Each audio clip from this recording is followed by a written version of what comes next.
Hi, good day, kapitbahays. How is everyone? How's your voiceover career so far? Hope you guys are getting projects and exercising your VO skill. We are here again for another video, and for today's topic, we are going to talk about some technical stuff. To be exact, our topic is about D.A.W or D.A.W. Okay, so what is a D.A.W? According to Wikipedia, a DAW is a digital audio workstation, an electronic device or application software used for recording, editing, and producing audio files. DAWs come in a wide variety of configurations, from a single software program on a laptop or desktop to an integrated standalone unit, all the way to a highly complex configuration of numerous components controlled by a central computer. Regardless of configuration, modern DAWs have a central interface that allows the user to alter and mix multiple recordings and tracks into a final produced piece. DAWs are used for producing and recording music, songs, speech, radio, television, soundtracks, podcasts, sound effects, and nearly any other situation where complex recorded audio is needed. Ano ba ang iba't ibang klase ng DAW? As a voice actor, what I know and tried using are GarageBand, Voice Memos, Ableton Live, Adobe Audition, and what I currently use at my home studio is Avid Pro Tools. Basically, in layman's term, it's a software that we use to record our voice. Simple as that.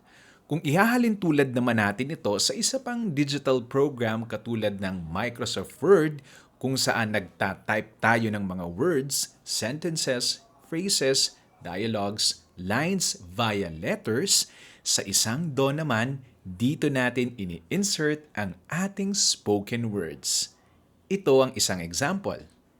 Gamit ang aking cellphone na merong built-in mic, ang gagawin ko ay pupunta ako sa voice memos, and then I'll try and press the record button. Yan. And then itututok ko sa aking bibig, and then babasahin ko na yung script natin. Alright?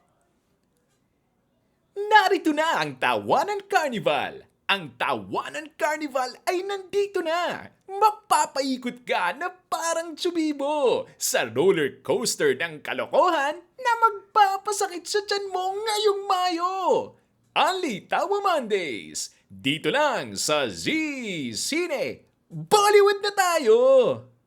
So after recording your voice sa isang digital audio workstation, actually pwede mo na itong i-edit.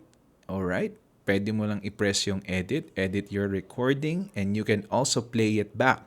Yan, for example. Itututok ko sa aking bibig. And then babasahin ko na yung script natin. Alright? Narito na ang Tawanan Carnival! Ang Tawanan Carnival ay nandito na! Mapapaikot ka na parang tsubibo sa roller coaster ng kalokohan na magpapasakit sa tiyan mo ngayong Mayo! Only Tawa Mondays! Dito lang sa Z Cine! Bollywood na tayo! After giving you an example, bibigyan ko naman kayo ng mga real-life situation na nangyayari ngayon sa industriya. Sa industriya ng VO at dubbing, ang standard na ginagamit ay Pro Tools. Nakita at obserbahan ko na ito ang software na kabisado at gamay na gamay ng mga sound engineer sa actual recording man or sa pagmimix ng mga recorded track. Nakita ko rin na iba-iba ang kanilang mga estilo sa pagre-record. May mga sound engineer na preferred nila ay may plugins na or effects during recording. Meron naman na mas gusto nila yung raw or walang kahit na anong nakalagay na effects or compression of any kind. Kasi pwede naman itong lagyan ng mga needed SFX during mixing session na. Ngayon naman, kung ikaw ay nag-i-start pa lang sa mundo ng VO, best talaga na meron kang gagamiting DAW kung saan mo nga ire-record ang boses mo. If you have budget but you want to allocate it sa ibang areas of VO like trainings, setting up your home studio, best na mag-start ka sa mga free or pre-installed application. Kung ikaw ay naka-Mac, pwede mo nang gamitin ang GarageBand. Or kung sa iPhone, pwede mong gamitin yung voice memos tulad nung ginamit natin kanina. Ang tawag naman dito ay MAW or Mobile Audio Workstation. Pwede kang mag-record at mag-edit on the go. Kung sa PC naman, pwede mong i-download ang Audacity or Ableton Live kung gagamitin mo lang ito solely for audio recording. Kung may budget ka naman at plano mo talaga i-pursue or i-full-time na ang pag-VO at plano mo rin mag-try ng mixing or mag-experiment ng mga effect sa iyong boses, better invest na sa industry standard like Pro Tools. Isang advantage kasi nito kung musically inclined ka rin, pwede mo rin isaksak ang mga instrument mo at makapag-record digitally using MBox or audio interface. Ito naman ang hardware side.